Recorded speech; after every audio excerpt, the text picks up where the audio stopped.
and this mother is raising maybe 5 children alone, the eldest looks at the situation and be like, I can't fold my arms. Yeah. So they will throw themselves at whatever is available to do. If they find a drug lord who says, if you sell these drugs for me, you'll get this much. And then they, immediately what they're thinking about is the solution to the problem. This will bring food to our homes. And they throw themselves in those situations. And furthermore, yeah.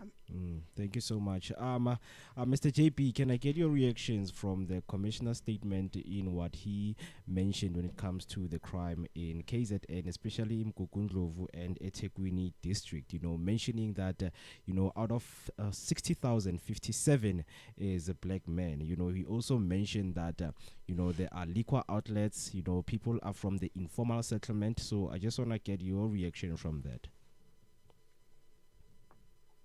Well, Amo, no, see, she mentioned quite a number of things that may be a problem, So I will say that statistics show a disturbing trend, of course. That's why Mkwanazi was complaining about, but it sounds like profiling black people and pinning it to us, But we are the most people that are doing it. So, of course, people from South Africa, they will come after you, more especially in social media and everything, because it sounded like he's pinning it from to our black society, and that's where we have a level of high unemployment, So and things like equality when it comes to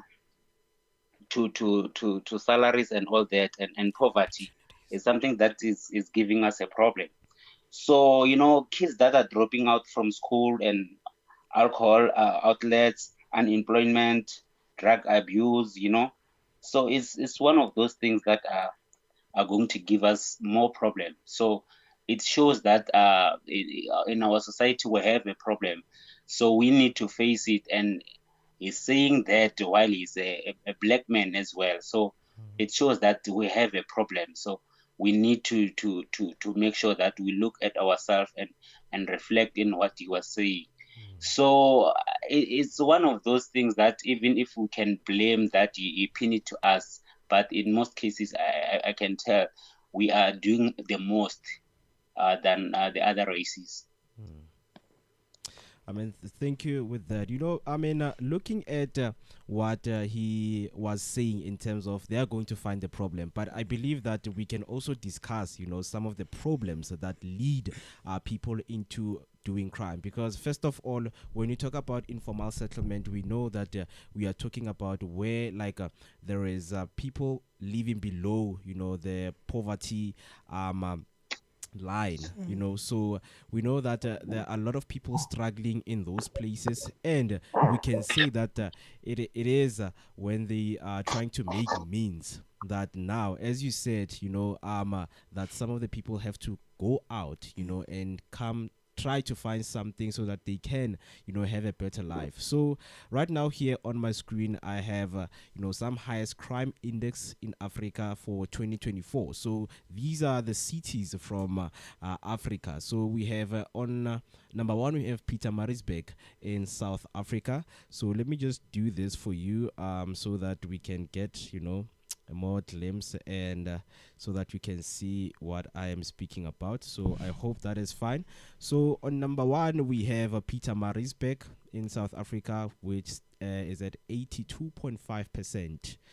That's the crime that is happening, because it's not only your robbery. We're talking about the crimes that are involving like killing people. So it's that thing that they need to find the problem.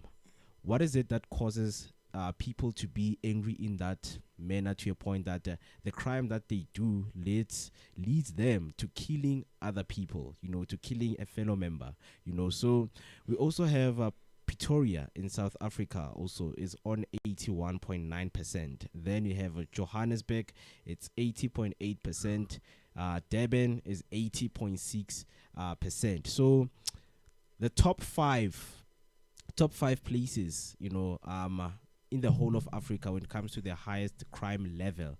It's cities from South Africa. So it says a lot about the amount of crime that is happening in our country, and obviously discussing the causes, because it's very important to look at what was happening back, before 2019, before COVID hit, up until right now, so that these level of states, to be high like this. So I believe that it also has, that factor that when people lost their jobs, they wanted to find means. Some of them, they even gave up. Some of them, they gave into different ways. But now the police commissioner, they can't find a problem. So who is going to find a problem? Because as long as these things are happening, no solution is going to be found, and crimes are going to be committed. So what do we say then? What is the solution?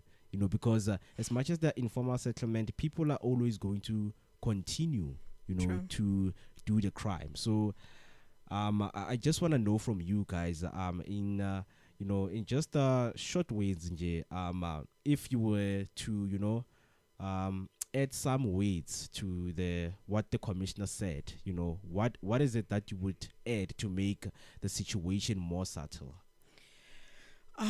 More on my side. First, I don't want to sit here and be like I'm not appreciating of what they're doing. We appreciate their arrests. We appreciate that they know how to go about it, finding out who did what where. But it is most of the time we just give medication to a situation instead of finding a permanent cure. We need a cure, and that cure is fixing a lot of things. First, we need to fix the inequalities. Second, we need to fix the fact that most black people do not have skills and that are required for them to be able to make money. Thirdly, the issue of jobs. If people, I know you said something when you were speaking about these crimes being high. You said you do not know what makes people so angry to a point of killing. I will tell you, there's nothing that agitates people as poverty, as being hungry. People tend to think with their stomachs instead of their head. So the issue of jobs is important. It needs to be fixed. If people were working, if people had skills in order to make their own money, if the process of funding for businesses was not made to be so tedious, too many people would try other things. Basically. Mr. JP, what about you?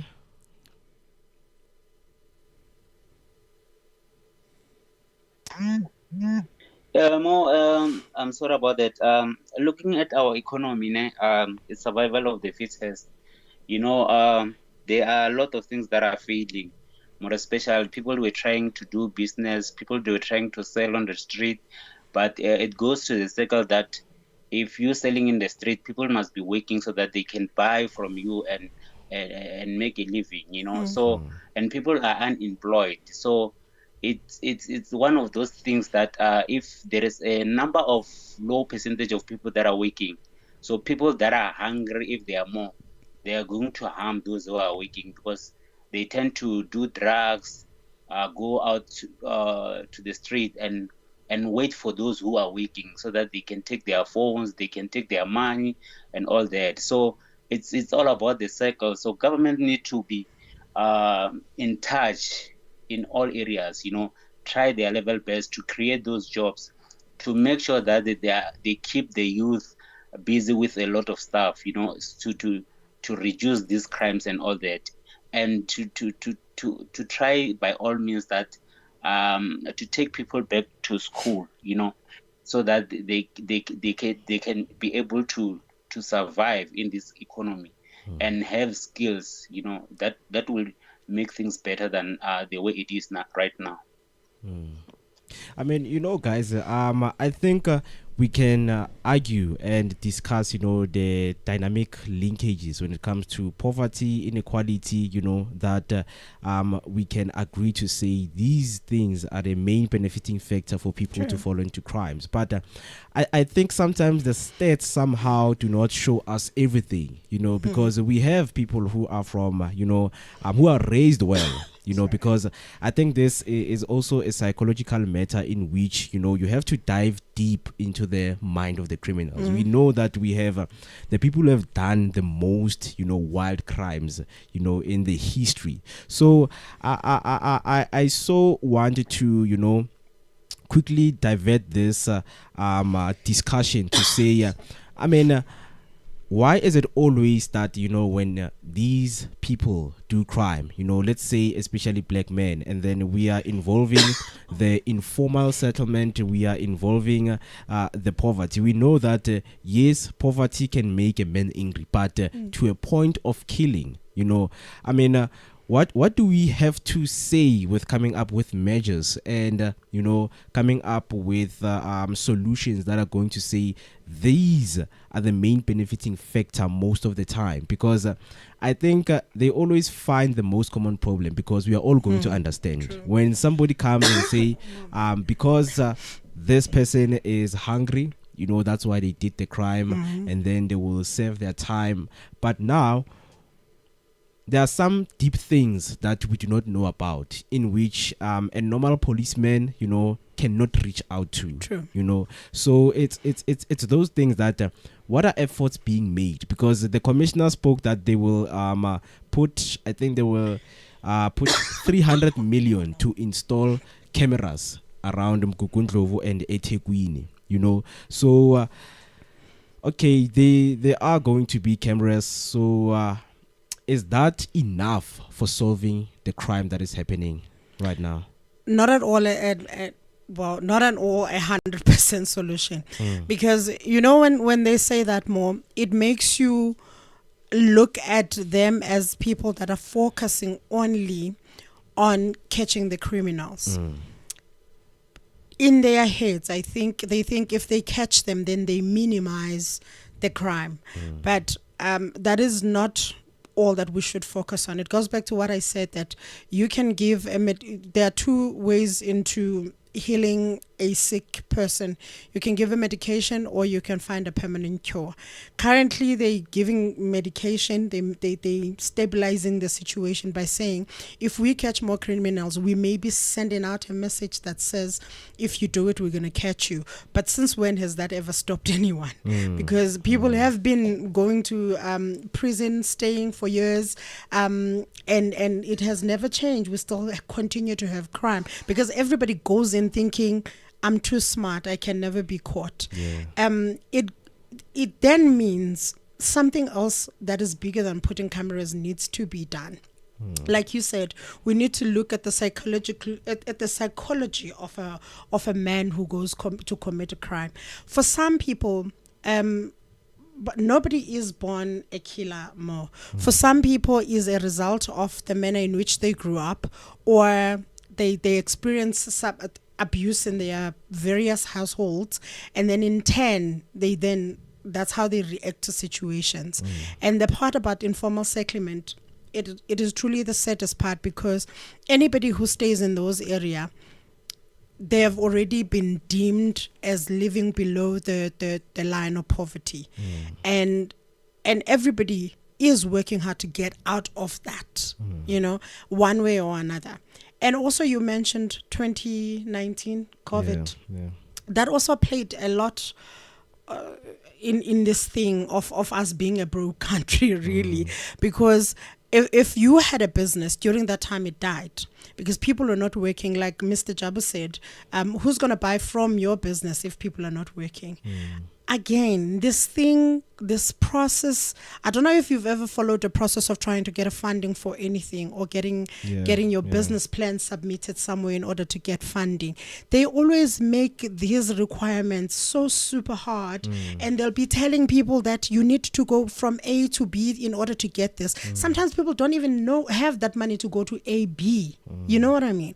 And we are not investing enough in purifying the mind, in teaching the mind the ideas and tricks and ways to live in this society now. We're not doing that, but we're spending more money in saying, how can we catch you and put you in jail? You know what I mean? So, yeah. The same money that should be used, to empower people My and make point, sure exactly. that No people, crime. They minimize it. are You know? off the streets.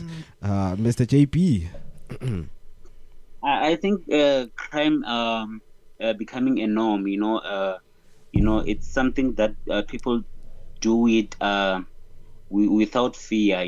So if they can make sure that whoever that do crime, they enforce the law and make sure that when they go to prisons, they don't get the comfort that they have.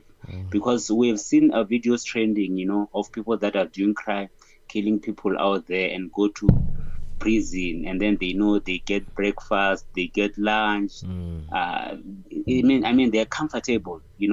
So if someone's staying in informal settlement, and then go to the prison and find that privilege to feel like is better than where I come from, that's one of the things that caused us to have such high crime, because if you go there and then you come out and then you try to level the place that you're coming from, I mean informal settlement, and then you look at the prison, you find yourself that in the prison is better because I have breakfast, I have lunch, I'm comfortable, I'm doing this, and I'm able to have phone and talk to friends and do all these things.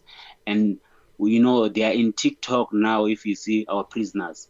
So it shows that our government and policing and all that, there is something wrong about it. So it makes people to be a norm to do crime, and they are violating those people that are innocent. Because like when we go to work, we're trying to make a living as well. We're trying to provide for our families. So some are out there to deal with those people, to harm them every day, because they know even if they can go to jail, there's nothing that can happen. I think if there is one meal a day in jail and they don't sleep comfortable, they don't, some of the things they were going to change if we can look it in that way. Indeed, because strengthening the justice system can also have, an impact of, knowing how it's like. But, I think we are not promoting that people should go to jail so that they can experience, because some of them, they can easily trick the system the way it is. So that is why you have people coming in and out of jails. So it's that thing that how does the justice system make sure that the people inside, they don't come back? Because we have people who have been rated to be coming in and coming back. It seems like whatever that they're trying to do, it's not helping at all, because the reason is called the correctional services, because it needs to rehabilitate you so that you cannot come back. But now the rehabilitation system, it's not working as it's supposed to be. But we know that the factors that benefit these guys to end up in jail, there are a lot of them that some people can't bring it. I mean, things like parents, not being there for children, parents not supporting and give, children the emotional support that they need, so it's those kind of things that we also need to look into, because this narrative that is being driven, that it's only poverty, it's only informal settlement. I mean, we have people who have came from, from rags to riches. We had those stories. So why are we not seeing more of that? Are we saying now, as much as crime is increasing and the economy is not doing well, so should we fall or give in into what is really happening out there? So right me with here, I just want to read something that is from these meta investi. They say in South Africa, the South African per capita murder rate has steadily escalated since 2011 to 2012, when it was at its lowest since 1994. The 2022 and 2023 rate of 45 per 1,000 2022. Okay, let me do this so that we can get let me try to zoom it in. Okay, they say the 2022 and 2023 rate of 45 per 100,000 is the highest in 20 years. But focusing on a national murder trends is misleading as trends vary greatly across 9 provinces. The current high per capita murder rate, the current high per capita murder rate is driven by high rates in the Eastern Cape and KwaZulu-Natal and the Western Cape. So we see that these trends of crime, they really change on how things are happening. So it's something that they need to keep on tracking in terms of what is happening. So they're talking about installing cameras. Yes, we see the cameras being installed, and then you see people, doing crime, and then they are going to be put into jail. But now, how does it, make sure that the perpetrator, somebody who was part of that thing, because there are people who, one of the factors is that when you are a victim of crime, you can also turn into a criminal because what has been done to you, it's something that is, unexplainable to any human being. So it's those kind of factors that, we need to look deep into. People don't fall into crime because they like, you are just an innocent person walking, and then somebody comes and decides to point a gun on you. And then you are the one who's holding a gun everywhere. And then now innocent lives, are taken. So what are ways we can say, okay, these are ways we can use, these are ways we can implement to say, what, the crime in our country can decrease? Let me start with you, Mr. JP. I think more it's not gonna be an easy task. It's not something that we can point that is one thing. So we need community to be involved. We need to enforce our policing. We need everybody in there to try by all means that whenever crime involved, people, they must know that this is gonna happen to you.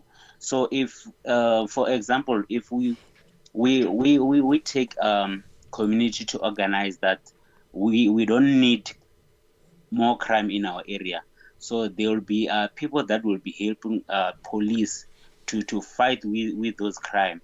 There are things that needed to be done, like to keep youth away from crime, something like sports, a lot of things that can be done in the communities. So not installing cameras alone can help, so there is a lot of things that need to be involved. So I think government need to go to a boardroom, and then do a survey as well with people. How can you do to help to limit crime in each and every area that you stay? You understand? Because we know how they do it. We know what's the cause, except being unemployed and all that. We know the style, so we can help police to bust those criminals. We can, as a community as well, we can do something to stop it, so the level of crime can go lower in that manner. Indeed. So, before, I mentioned some of the crimes that go unnoticed, and when we speak about those crimes, it's like those crimes are being done on the side, but those are the biggest crimes that are being done. So the term I was looking for, it was white collar.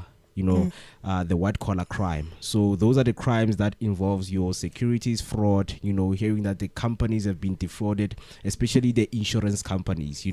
I'm hearing that the insurance company has ran away or took people's monies, you know. So it's those crimes that when they're being revealed, you know, we don't see, you know, a lot of you know, sources coming to say how can we stop these kind of crimes, because these crimes are the crimes that are happening every day, you know, because where there's money, it's where things can easily vanish. True. You know, so they are themselves, you know, protecting themselves with bringing this propaganda of saying, okay, people who are, you know, in poverty, people who live in informal settlements, people who are, you know, from disadvantaged backgrounds, you know, can really contribute in having these, because I believe Commissioner himself, you know, I mean, he does not have all of the information that covers everything, you know, because we have seen with the Zamazamas, you know, when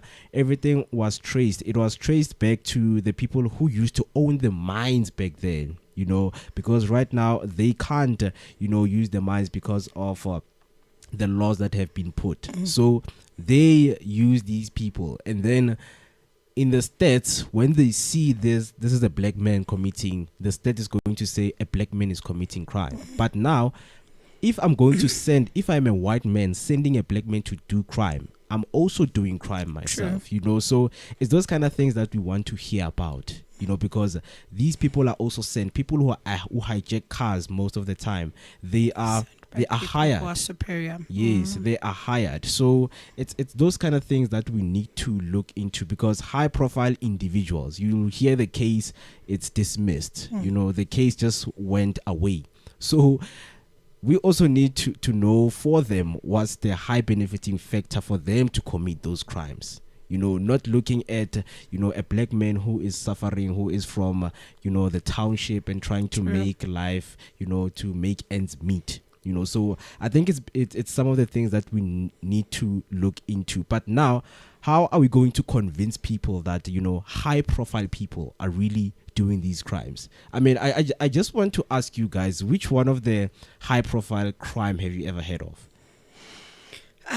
Mo, you've mentioned hijacking. Look at also drugs. You find that people that supply these drugs, they maybe stay in the suburbs, living a comfortable life, but they want more from that life. And then they figure the only way to get more is to get somebody who understands a language of a certain society. So they will find a child from Soweto who's jobless, trying to escape poverty. It also leads back to that. And then they will say, because I want more, I'm able to give you a slice of bread from this. But if you get me a number of people and you sell to them, which in turn destroys the person who's selling and destroys the community at large. But those that are allowing themselves to be used, they're driven obviously by poverty, and the one who's using them is driven by greed. Because they always want more from something that they already have.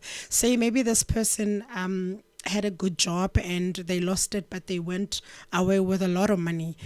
Sitting with that, they try to find ways not to ever run out of money, but they then finding it and doing wrong things, crime. Even our politicians, you would look at them and say they're getting paid enough, they're comfortable enough, but you'll find that they embezzled money, and you ask yourself why? Because you already have a salary that covers so much. You have your kids going to better schools, you drive whichever car you choose on a day, you have no need. What is the drive? Greed.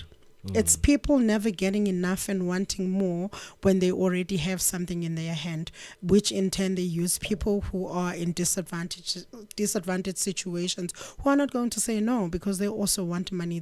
I remember this other day, I was in a taxi and I was listening to this guy who was saying, I don't care even if we break the law to do this, as long as I get a slice from that pie.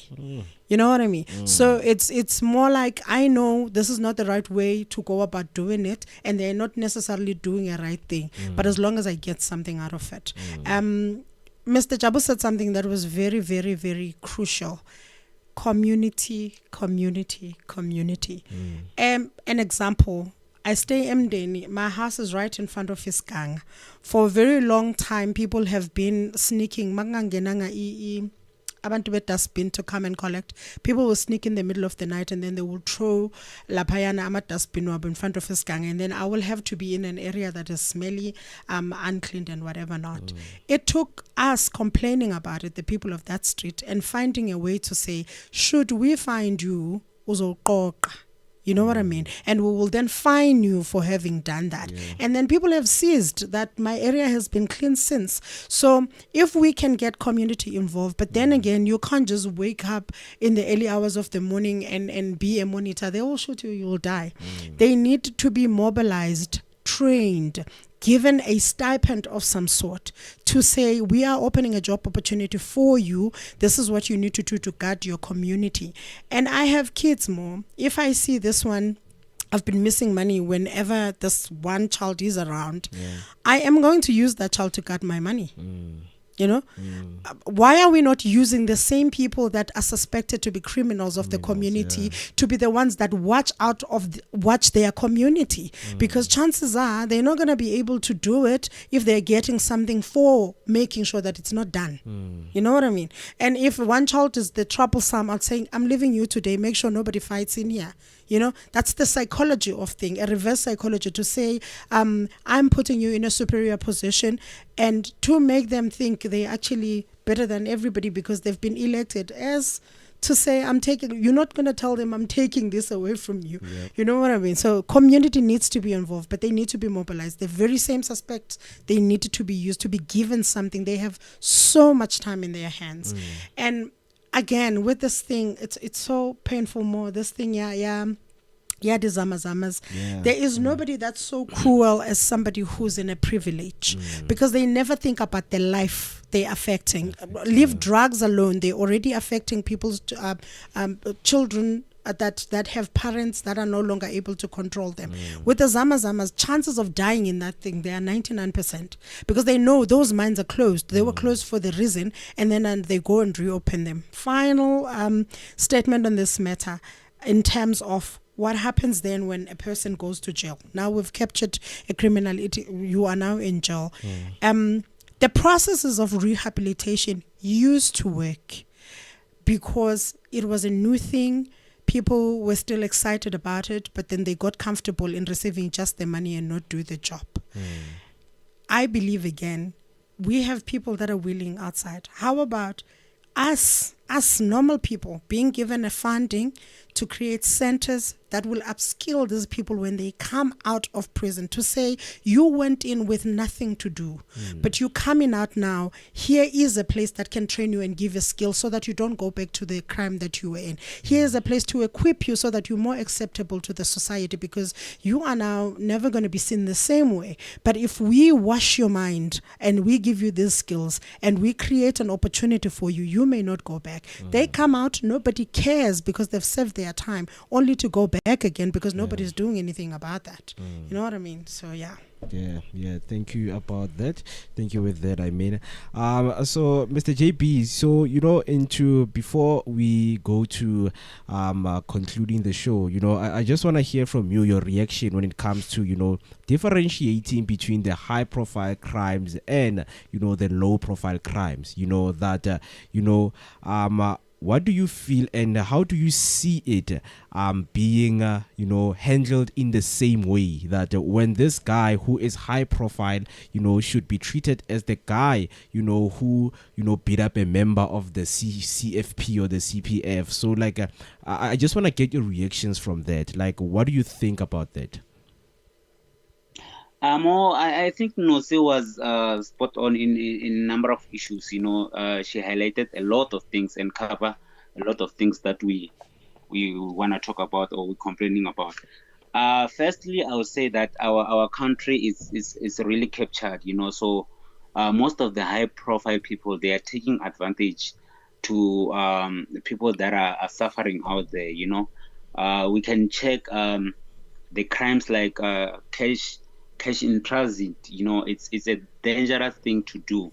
So, but the masterminds are the same people that we say they are high profiles, and then they take people that are in disadvantage, that they need cash, quick cash and all that because of hunger and everything.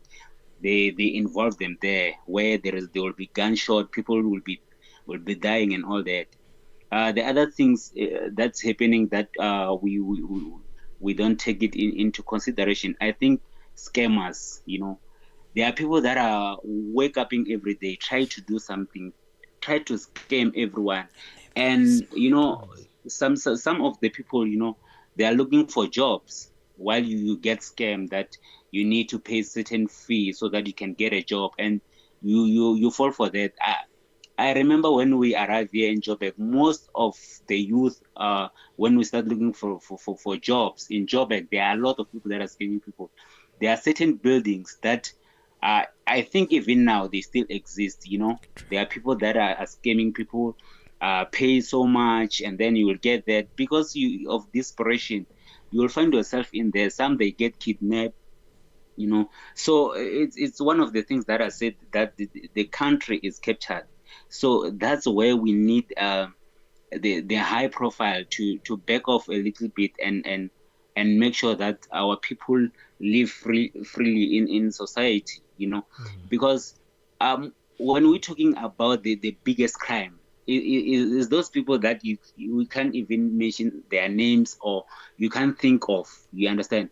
We just see the people, the people that are doing small crime out there, but who are the leaders? Who are the gang leaders? So if we can go the serious investigators to get to bust those people that are sending people from high to low areas, it's gonna be something else. We can have a little bit peace, because they are dictating everywhere, and they have even money to buy everyone, from the courts, and they're taking these people when they go to jail, they're taking them out. So it's one of the things that our country facing. So it needs a really deep digging. You understand? We mustn't see what's happening on the street and talk about the big people that are unemployed and hungry, taking phones. They are robbing the spaza shops. That's little. So I think if we can take our budget to deal with the high profile people, the crime will go low. All right, thank you with that, Mr. JP, because we are now heading to the end of the show. I would like to emphasize that sometimes the most key benefiting factors, it's something that when you look deep, you would see that the system has created a leeway for criminals to get away. So there was something that was said in Birmingham after World War II. High profile people were like, we are going to get away with crimes so that the people that we send, these low profile people, when they do crime, they're going to mention that, why did you let a person like this go away? So the follow-up is going to be as difficult as it is, and then the law itself, it's going to be jammed in a way that people do not understand what is happening, because it's like, okay, I did this crime, yes, you caught me, but why is Mr. Sbanbani, not arrested? It's some of the things that we are seeing, because someone would sit down and say, you know what, let me stop doing this. But now, when they get the trigger that, oh, this guy is doing the crime and he's living nice, let me go back into my ways. It's some of the things that we are not seeing, because as long as we have high profile people doing crime is not going to be solved. As much as if an example can be set in those high profile people, we are going to see people who, just like they would never even think of doing a wrong thing in the justice system. So it's those kind of things, because it's getting worse right now. It's getting out of hand, because it's been reported that now people like your CPF, your community foreign polices, they are being killed, they're being attacked, so it's just getting out of hand, the crime, how it's like out there, so it's these kind of things that we need to look deep into, that why would a normal human being do such thing, so I believe that the SAPS, like, they have a very, very huge job ahead of them to do into making sure that they're combating the crime that we are facing right here in South Africa. So, guys, your last words, please. My last words, the biggest thing that leads people into crime, I would forever say it is greed. Never getting enough. Whomever they use then from that point then increases the crime, but mostly it is greed. And number two, there is nothing in this country, in our country particularly, that money cannot buy. I've come to realize that because people will have missing dockets, cases will never be tried because that person is high profile and they can't touch that person. And another thing is, the person who is who should be attending to that, like a police, has a minimum wage that cannot even cover their needs and the lifestyle they want to live. So it will be easy for them to take money over arresting somebody who has done crime. So it will always be the higher people versus the lower people, as to say, we can use you this way to manipulate you because we know you have a need, and I can get away with getting more because I have a grid to feed. That's the problem. So we need to make sure that nobody is above the law. It needs to stem from that and make an example, as you say, even with our politicians, even with our business people, like serious punishments, not this gimmick of you're gonna go and sleep in a comfortable bed and watch TV all the days of your stay in prison. Yes. All right, thank you for that, Mr. JP. I think high level of poverty and residential instability and community disorganization contribute to a high crime, and we have high profiles that are dictating everything. And our politicians continue to loot. There is nothing that is being done from that side. So it really shows that there is nothing is being done, to deal with these people that are not doing well in the country. So there must be a serious repercussion to everyone that commit crime, whether you're hungry, whether you're coming from a poor background or anything, you understand? So it's all about our policing need to be enforced. They need to have enough resources to deal with these people that are causing havoc in our country. Nobody should be above the law, you understand? There is that saying, but I think for now, there are people that are above the law, and some of them, they are working in that policing department. So it will be a little bit harder to come out from the crime, or to have a low level of crime. But if we can be a little bit harsh to everyone that is doing crime, and we make examples in the communities, in a high level profiles, that will make sense at the end of the day. So people, they will limit, because they will be seeing the examples that is happening around them.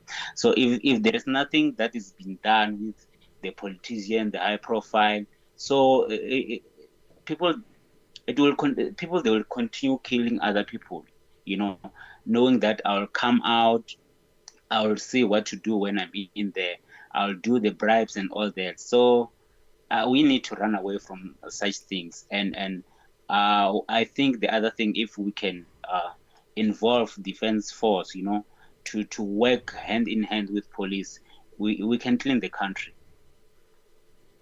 All right, thank you with that, Mr. JB. And another most benefiting factor that we call out communities to look out to is kids dropping out of school. You know, I think as communities we need to come united and make sure that the schools are well protected, and the schools are the place where kids can be comfortable with their lives. So thank you so much if you've joined us until here. We will see you next week right here on Mzansi Affairs. My name is Moeketsi, and I was with Miss Nosi right here, and obviously Mr. JP on the call. So guys, please have a beautiful rest of your day. Thank you very much, Mo, and thank you very much, Nosi, and thank you very much to our listeners and our viewers at home. Hope we'll meet next week again. Thank you. Indeed. Definitely next week, same time, same place. Same time, same place, right here on Share Online. You can also visit us on our social media platforms. We are Share Online on each and every social media platform. And if you want to send us a voice note or want to call us, our WhatsApp line is 061 524 7758. 061 524 7758. See you next week.